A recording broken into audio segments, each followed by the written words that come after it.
Bir neçe cavan oğlan men direktime gelip bir soru orta ataldı. Sorusu değil. Kaya yarmedahun tağsir nadari merhum. Şaya evliya mi evliya değil mi? Hürmetli yarmedahun tağsir merhumun ödi. İdnekir belli şu an alıp barayan tertiplerdim şeriata tertipledim.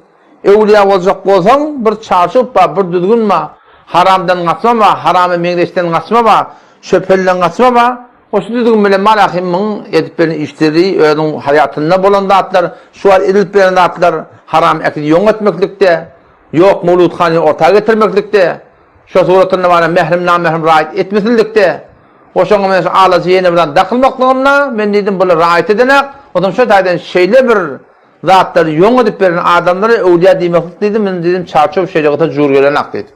Namehrimle eleşmek haramdan hem. O falan tazy eleşýär, falan tazy ýalňyşy eleşýär. İstiba edip eleşýär. Kur'an ve izâ se'eltumuhunne metâ'a. Ey musulmanlar, ey imanlı adamlar, sahabalara iltirasın Allah Teala. Sahabalar ýaly ýüregi dogry adam ýok. Aňyr baş ýürek dogry sola. Ve izâ se'eltumuhunne metâ'a. Ey peýgamberiň ýarallary, peýgamberiň helelerinden bir zat sorasaňyz, fes'eluhunne min wara'i hijab. Perden izinden soraň diýipdir. Peýgamberiň ýarallaryna peýgamberiň helelerini şe diýip. Bu der ki men yüreğim doğru deyip de barakim sen halan yaşatkecek odan. Haram edip duran adam hiç de pirlige yaramar. Gelip de tahfir olsun, pir olsun, her kim olsun o. Hele ben elleşip de musulman ki zayinine kafir hele ben elleşip dursa falan tahfir zan gelip de bir toyda gelip de teberrik deyip ben elini bilmeyen patsoyan kişi olup, oradayan kişi olup ben elinin avsalıp sırıp küsse o pirden pir olmar hiç var. Allah edip durdu seni. Zenale bilen karşı oturmak kelası Kur'an'ın men deyip. Yahmil mehrem namehrem rahat etmeyen malgaran kere girip çıkmaklık İslam'da yok şu görünürler. Neleke akıl çektirmeklik haram. Falan takdirin önüne varyan ho akıl doğacak koyuptur. Akıl doğru varyan mıdır? Peygamber sallallahu hadisi la yedhulul melaike ferişteler girmeye beyten ol bir öykü fihi suretun ev kelbun. Her bir öydeki candarın aklı olsa İt bolsa ferişte girmeye dittin. Falan takdirin ihtiramı zayinle. Çünkü falan takdir haram edip du. Falan takdire biz evliya diye baytiyatız. Ne yaparım evliya şey? Haram et diye. Mescide salıptırlar sonra akıllarını. Haram da ne mi? Falan takdir edin. Bundan doğru olacak ya kim? Aga men pir diye akıl çektiriyor.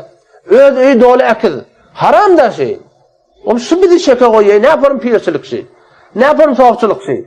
Aga men pir diye ağlaca doğru diye ağlaca diyenleri Hanefi mezhepte günah kebire, cildi çar, hidaya, feslen fillabısta geliyor. Bizim gururumuz yakin bir.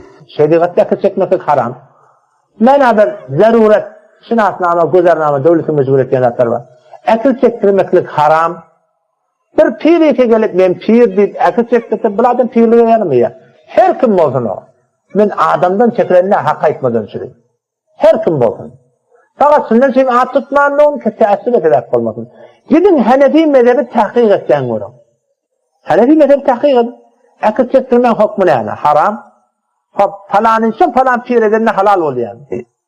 Ne kimse çünkü evliya diye baytiyarsınız. Belki Allah velisi olsun ama ne yaparım evliya kişi bile bile durup akıl çektiriyor. Siz şun albümünü önünüzde var akım. Şu pir deyip veren adamların öylerinde şun albümü var kullar. Ne yaparım şu adam pir olmur ki veli olmur ki bile bile durup haram etsin. Şunun içinden gurur mu adam? Veli diyorlar günah eder, onun gurur yok. Ama bilip durup günah etmekte, o şunu var akım, veli inanı cay etmekte, şubur olakam bir yanlışlık, şular adamın veliliğini gurur mu?